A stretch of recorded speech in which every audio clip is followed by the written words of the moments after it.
मेरे प्यारे दोस्तों, आप सभी को नमस्कार। सक्सेस अब एकेडमी के यूट्यूब चैनल पे आप सभी का स्वागत है। चलिए, जैसा कि आपसे हमने आपको वादा किया था कि हम 600 क्वेश्चन के सीटेट के लिए एक ऐसी सीरीज शुरू करने जा रहे हैं जहां पर टॉप मोस्ट क्वेश्चंस लिए गए हैं।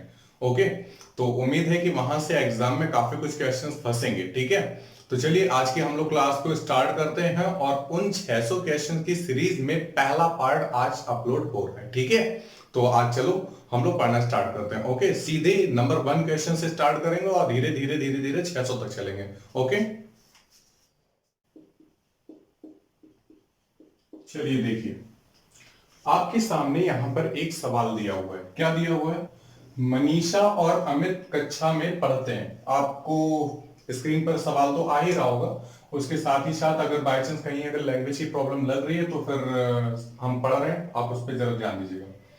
मनीषा और अमित कक्षा में पढ़ते हैं। मनीषा ने अमित को कहा, मतलब अमित से कहा कि अगर उनकी कक्षा में प्रत्येक विद्यार्थी के गणित के अंकों में 5 की वृद्धि हो जाए, मतलब यह है कि जितने नंबर ऑफ स्टूडेंट्स हैं क्लास में, तो उन सभी के जो मार्क्स हैं वो 5-5 नंबर बढ़ा दिए जाएं। अगर उन सभी के 5-5 नंबर बढ़ जाए तो औसत में 5 की वृद्धि हो जाए। मतलब यह है कि जो पूरे क्लास का ओवरऑल एवरेज होगा उसमें भी कितने की वृद्धि हो जाएगी? 5 की।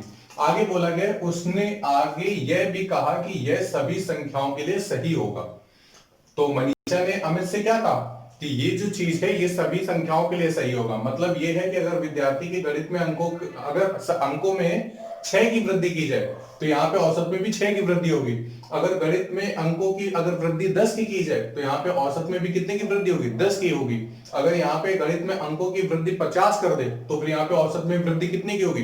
50 की होगी। ये उसके कहने का मतलब है। और आगे देखो, सवाल में और भी कुछ बोला गया है। बोला गया अमित इससे सहमत नहीं हुआ। अमित ने बोला कि हम इससे नहीं मानते। अमित ने क्या कहा? हम इससे सहमत नहीं है। तो मनीषा ने क्या बोला है? और मनीषा ने 5 के स्थान पर संख्या n लेकर के इसे सिद्ध किया है। क्या किया है मनीषा ने? क्या किया? अमित को समझाने के लिए उसने 5 के स्थान पर पे एक संख्या कौन सी ले ली? n। अब देखिए, जब और आगे ये चीज बोली गई, मनीषा ने उपयोग किया। मनीषा ने क्या चीज उसको मतलब समझाने के लिए, उसको सहमत कराने के लिए किस चीज का यूज किया है? पहला ऑप्शन है निगमित कार्य, निगमित तर्क। ठीक है, दूसरा है सामान्य ज्ञान का, तीसरा है आकलन का और चौथा है आगमिक तर्क का।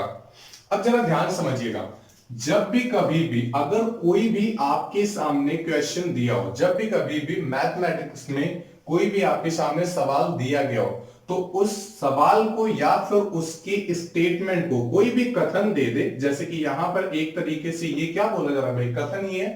ठीक है, अब इस कथन में ही सवाल भी छुपा है। क्या ये बोल रहा है कि गणित में सभी विद्यार्थियों के 5-5 अंक अगर बढ़ा दिए जाते हैं तो पूरी कक्षा का जो एवरेज होगा वो 5 अंक बढ़ जाएगा। तो यहीं पर सवाल भी दिया हुआ है और एक तरह से कथन भी। तो ध्यान रखिएगा, जब भी कभी भी किसी भी सवाल या फिर कथन को अगर हमें समझाना है, मतलब ये है अगर हमें उसे सिद्ध करना है, तो सिद्ध करने के लिए अगर हम x या फिर y या फिर z या फिर n या फिर m, मतलब ये है किसी भी तरह के अगर चर का यूज करते हैं, कहने का मतलब क्या है?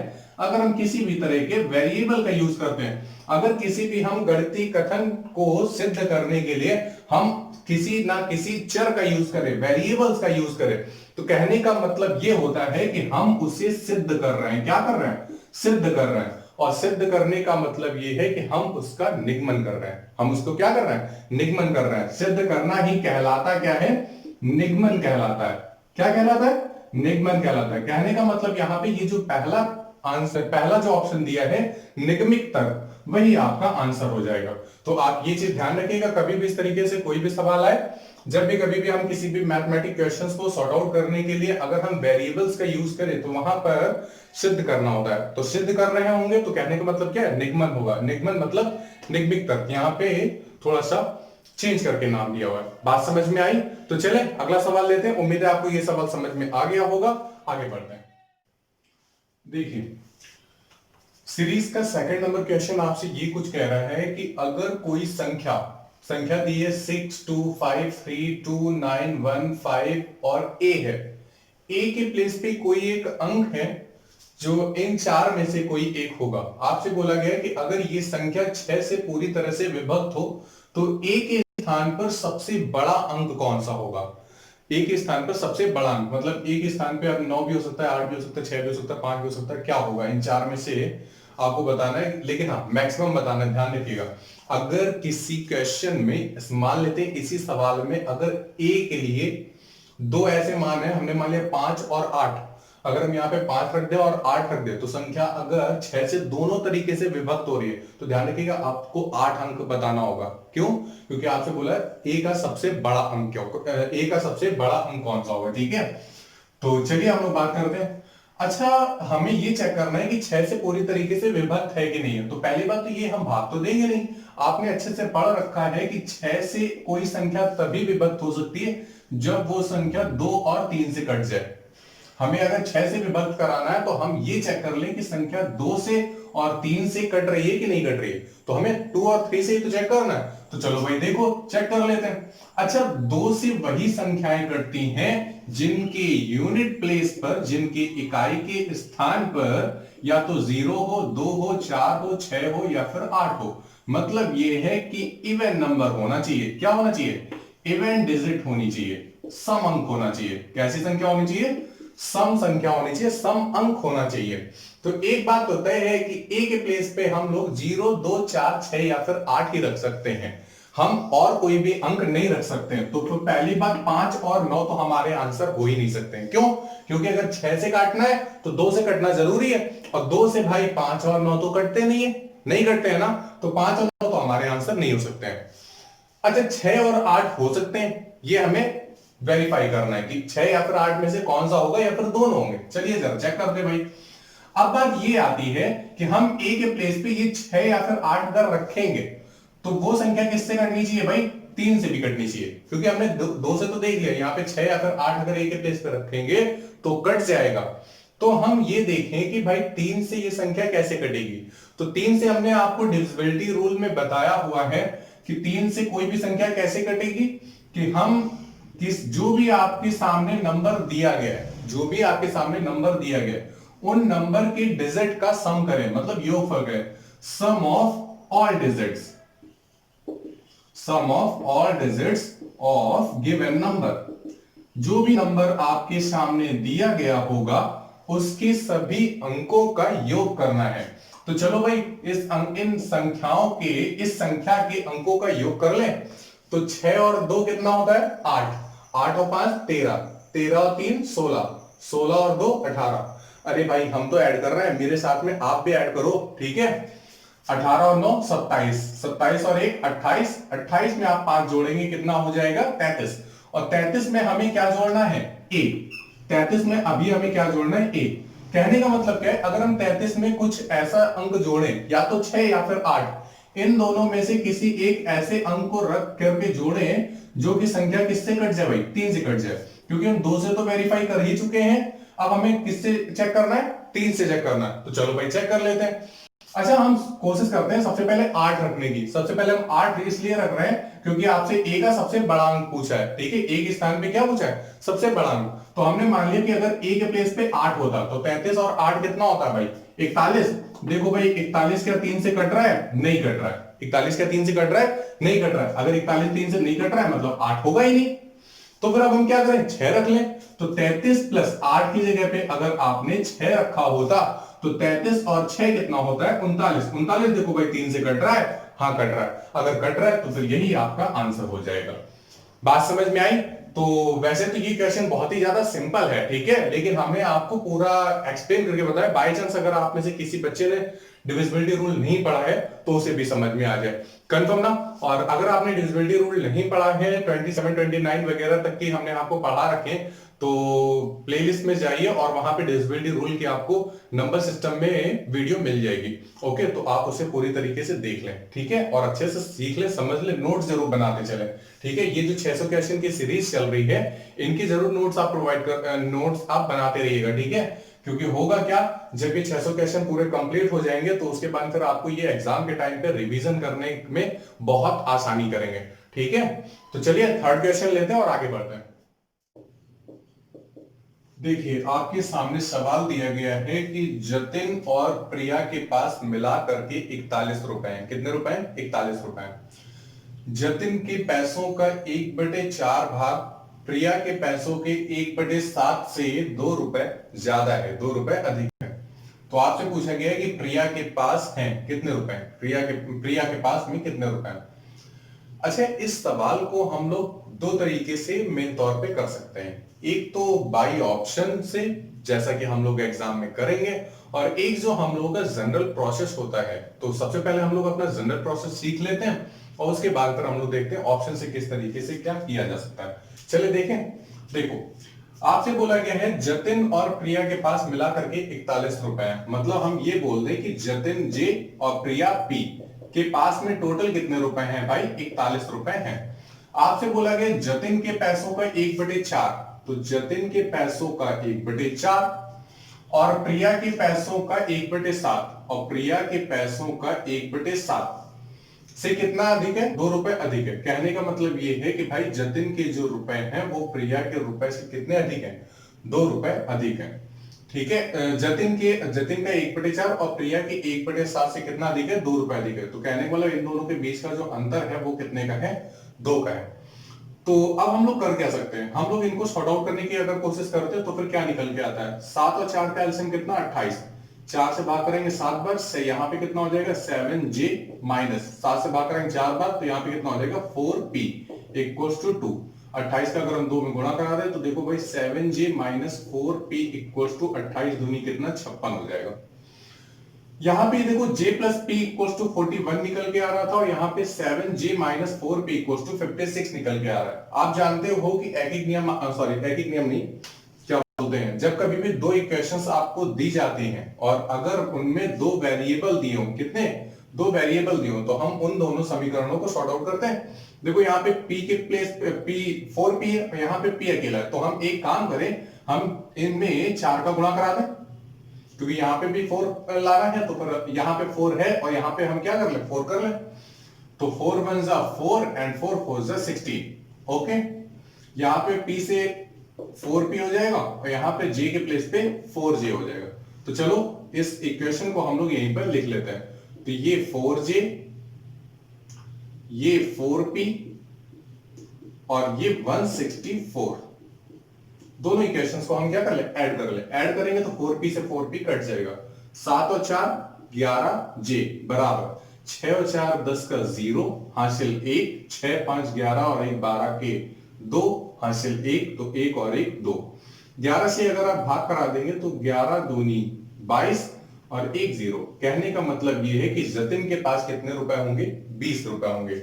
जतिन के पास कितने होंगे? 20। आपसे पूछा गया है कि प्रिया के पास कितने हैं।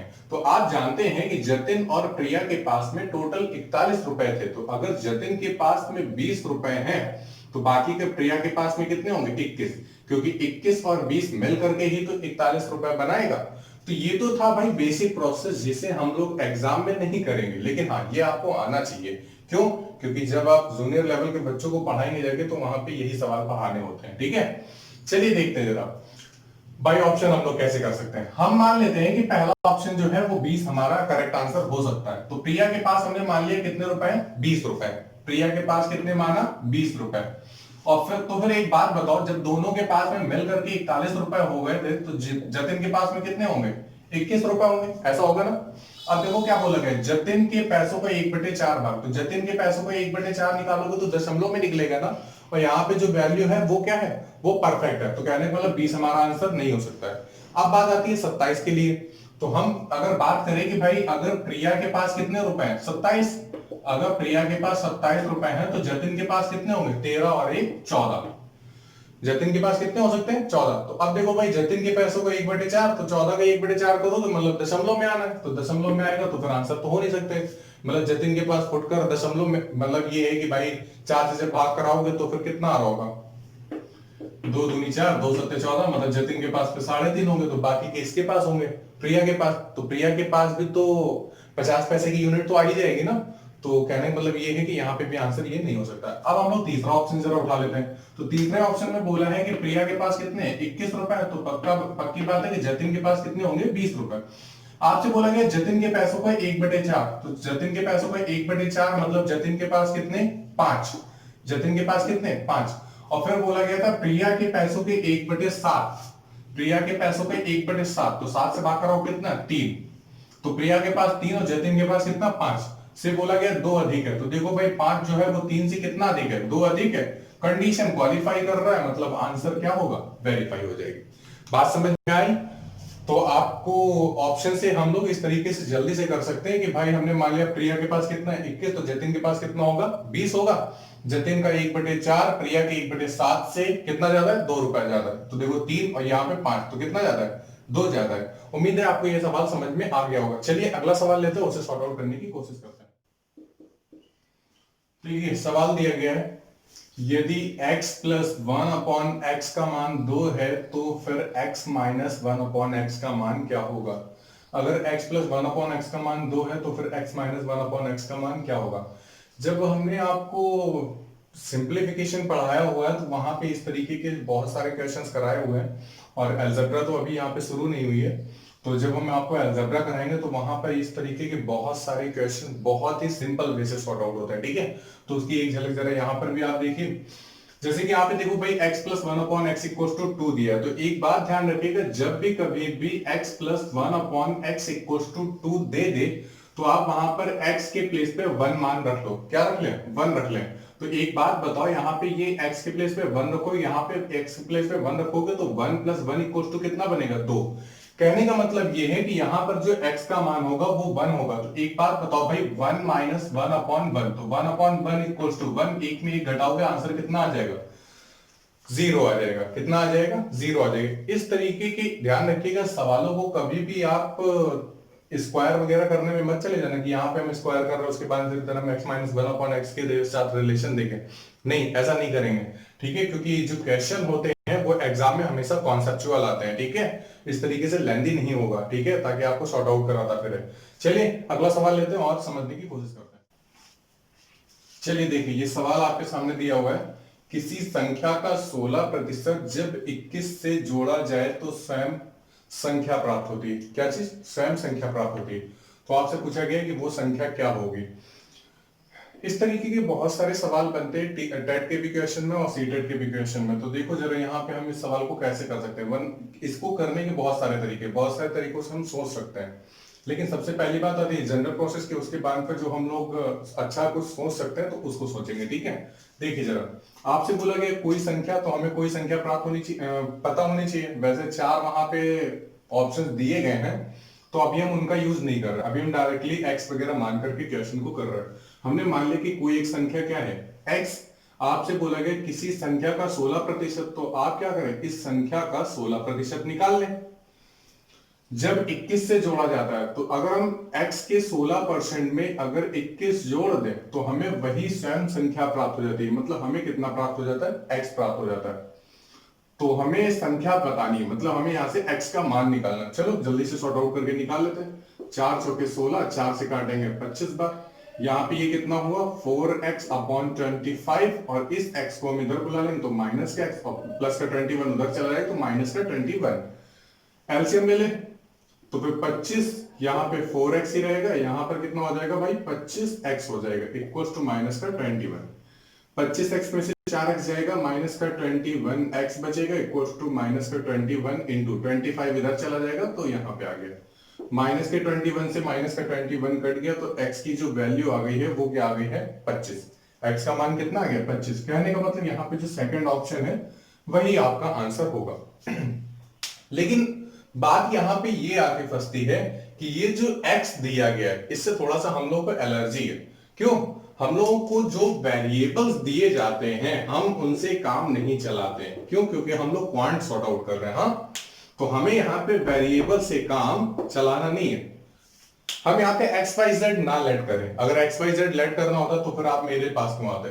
देखिए आप, अब यहाँ पे 4 ऑप्शन दिए गए, 81, 25, 18 और 64। ध्यान सुनिएगा, आपसे बोला गया है कि किसी संख्या का 16% में अगर 21 जोड़ा जाए तो वही संख्या प्राप्त होती है। अब हमें एक बात बताइए, कोई भी संख्या जो भी होती है वो अपने आप में 100% होती है। अब 100% में से अगर हम 16% निकाल दें तो बाकी का कितना बचेगा? 84%। बाकी कितना बचेगा? 84%। आप एक बात बताओ, अगर हम 16% में कितना जोड़ें कि हमें 100% मिल जाए? तो 16% में जब हम 84% जोड़ेंगे तभी तो हमें 100% मिलेगा। ऐसा होगा कि नहीं होगा? आपसे बोला गया कि 16% में जब हमने 21 जोड़ा है तब हमें स्वयं संख्या प्राप्त होती है। एक बात बताओ, अगर हमें वही संख्या प्राप्त करनी हुई तो 16% में हम कितना जोड़े? 84%। हमें कितना जोड़ना चाहिए? 84%। मतलब ये है कि अगर कोई संख्या 100 थी तो 100 का 16% 16 होता है, 100 का 84% 84 होता है। हमारे हिसाब से 84, लेकिन क्वेश्चन के हिसाब से कितना है? 21 है। तो 84 को आप किसके बराबर कर दें? 21 के बराबर। 84 को आप किसके बराबर कर दें? 21 के बराबर। तो आपसे पूछा गया 100 पूछा गया, मतलब संख्या पूछी गई और हमने संख्या क्या मान्य की थी? 100। तो 100 ऊपर चला जाएगा, 84 नीचे, इंटू 21। 21 से काटोगे 4 बार, 4 से काटोगे कितना? 25 आ जाएगा। बात समझ में आ गई? तो ये तो सेकंड मेथड हुआ। लेकिन अगर हम बात करें थर्ड के बारे में, क्योंकि यहां पे ऑप्शन दिए गए, ऑप्शन से अगर हम करना चाहें तो चलो भाई ऑप्शन से भी कर सकते हैं। आपसे बोला है किसी संख्या का 16% में जब 21 जोड़ा जाता है तो वह स्वयं संख्या प्राप्त हो जाती है। तो अब आप यहाँ पे कर क्या सकते हैं? बाई ऑप्शन भी कर सकते हैं। तो बाई ऑप्शन में पहले आप 81 का 16% वगैरह निकाल के चलते हैं, ठीक है? तो हम डायरेक्टली आपको 25 पे ही बता रहे हैं। हाँ, एग्जाम में जब होंगे तो फिर आप पहले से या फिर चौथे से जहां से भी आप सॉर्ट आउट करना चाहें वहां से कर सकते हैं। तो हम डायरेक्टली ले क्या रहे हैं? 25 ले रहे हैं। आपको क्या करना है? 25 के 16% में, 25 के 16% में क्या जोड़ना है? 21। अगर हम इसको सॉर्ट आउट करने के बाद में अगर 25 आ जाता है तो फिर हमारा आंसर सही हो जाएगा, और अगर 25 के बराबर नहीं आता है तो फिर हम दूसरे ऑप्शन को वेरीफाई करेंगे। तो देखो भाई, 25 चौके 100, 4 चौके 16, 21 और 4 25। Condition qualify, answer verify. उम्मीद है आपको ये सवाल समझ में आ गया होगा। चलिए अगला सवाल लेते हैं और आगे बढ़ते हैं। देखो भाई, आपके सामने सवाल दिया गया, जियोजेब्रा सॉफ्टवेयर की सहायता से शिक्षार्थी डेटे डैश के द्वारा ज्यामिति की सभी अवधारणाओं को सीख सकता है। डेटे डैश के प्लेस पे आपको 4 ऑप्शन दिए गए, उनको फिल करना है। पहला ऑप्शन है खोजपरक उपागम, दूसरा है परिप्रेक्ष्य आधारित उपागम, तीसरा है परियोजना आधारित उपागम और चौथा है व्याख्यान आधारित उपागम। सुनिए भाई, आपसे बोला गया जियोजेब्रा सॉफ्टवेयर की सहायता से शिक्षार्थी, तो यहाँ पे जो डेड डैश है, फिल इन द ब्लैंक है, वहां पर खोज परक उपागम सही आंसर होगा। क्या होगा? खोज परक उपागम के द्वारा ज्यामिति की सभी अवधारणाओं को वो सीख सकते हैं। बात ये आती है, ये खोज परक उपागम होता क्या है? तो सुनिए भाई, खोज परक उपागम एक इस तरह की व्यवस्था है, और इसमें होता क्या है, जो भी प्रॉब्लम्स होंगी, जो भी सवाल में कोई भी अगर दिक्कत आ रही है तो उसे सॉर्ट आउट करने के लिए सिर्फ और सिर्फ एक ही बच्चा, मतलब सिर्फ और सिर्फ स्टूडेंट्स को ही हस्तक्षेप करना होगा। क्या करेंगे? जो बालक सीख रहे हैं उनको ही निष्कर्ष निकाल करके उसे सॉर्ट आउट करना होगा। इसमें टीचर का कोई भी रोल नहीं होगा। टीचर किसी भी तरह की मदद नहीं कर सकता है। किसमें? खोज परक उपागम में। बात समझ में आई? कंफर्म ना? चलिए अगला सवाल लेते हैं और उसे सॉर्ट आउट करने की कोशिश करते हैं। देखिए सवाल दिया गया, ये इस तरीके के जो सवाल हैं वो बहुत एग्जाम में आ चुके हैं। अगर हम इनफिनाइट के बारे में बात करें तो यहाँ पे 3 तरीके के सवाल बनते हैं। तो आपके सामने तीनों तरीके के सवाल लिखे दे रहे हैं, ठीक है? तो टाइप्स ऑफ क्वेश्चंस के बेसिस पे आप इसको भी लिख लेना, ठीक है? कि 8वां नंबर क्या हो गया? √20 minus √20 minus √20 dash up to infinite, ठीक है? ओके ना? और एक जो 9th नंबर क्वेश्चन है उसमें क्या है? √20 into √20 into √20 dash up to infinite, ठीक है? यहाँ पे भी वैसे हमने ये सवाल आपको पहले कराए जा चुके हैं। नंबर सिस्टम की आप सीरीज में देखेंगे, ये सवाल आपको मिल जाएंगे, ठीक है? वेल देखिए जरा, यहाँ पे है क्या? यहाँ पे ये सवाल दिया गया √20 प्लस √20, यहाँ पे एक बार प्लस है, एक बार माइनस है, एक बार इंटू है। तो जितने लोग पहले पढ़ चुके हैं उनको सभी को आंसर आता होगा, तो जल्दी से आंसर को लिख डालो, ठीक है? मेरे लिखने का वेट मत करो। देखो जब भी कभी भी यहाँ पे मल्टीप्लीकेशन का साइन होगा, क्या चीज? मल्टीप्लीकेशन का साइन होगा, तो फिर हमारा जो आंसर होगा वही नंबर होगा। मतलब आंसर यहाँ पे कितना है? 20। तो 9 नंबर के लिए थर्ड ऑप्शन सही है। 9 नंबर के लिए कौन सा सही है? थर्ड ऑप्शन सही है। अब बात आती है 7वें और 8वें के लिए। तो इसमें क्या है, जब भी कभी भी प्लस या माइनस लगाओ, जब भी कभी भी क्या लगाओ? प्लस या माइनस में से कोई भी साइन लगाओ, तो फिर आप क्या करें? ये जो नंबर दिया गया इसके फैक्टर करें। क्या करें, इसके फैक्टर करें। इसके फैक्टर आप ऐसे करिएगा दोनों संख्याएं जो हो वो को प्राइम नंबर हो, कैसी हो, सह अभाज्य संख्याएं हो। तो 20 के जो फैक्टर होंगे वो क्या होंगे, 5 और 4। क्या होंगे, 5 और 4। ठीक है, अब जरा सुनिए, जब कभी प्लस साइन आए, जब कभी प्लस साइन है तो फिर बड़ी वैल्यू हमारा आंसर होगी, और जब कभी माइनस साइन आए तो फिर हमारा जो आंसर होगा वो कौन सी होगी, छोटी वैल्यू हमारा आंसर होगी। तो कहने का मतलब यहाँ पे जो आंसर होगा वो 4 होगा, और यहाँ पे जो आंसर होगा वो क्या होगा, 5। तो इसके बेसिस पे जो आंसर है वो क्या है, ए ऑप्शन सही है, और 8वें के बेसिस पे बी ऑप्शन सही है, और 9वें के बेसिस पे कौन सा, सी ऑप्शन सही है। डी ऑप्शन कहीं भी नहीं सही होगा। उम्मीद है आपको ये चीज समझ में आ गई होगी। तो चलिए आज की क्लास को हम यहीं पर ओवर करने जा रहे हैं, क्योंकि आप समझ रहे होंगे, ठीक है, काम कुछ ज्यादा है। आज की class over, thanks a lot.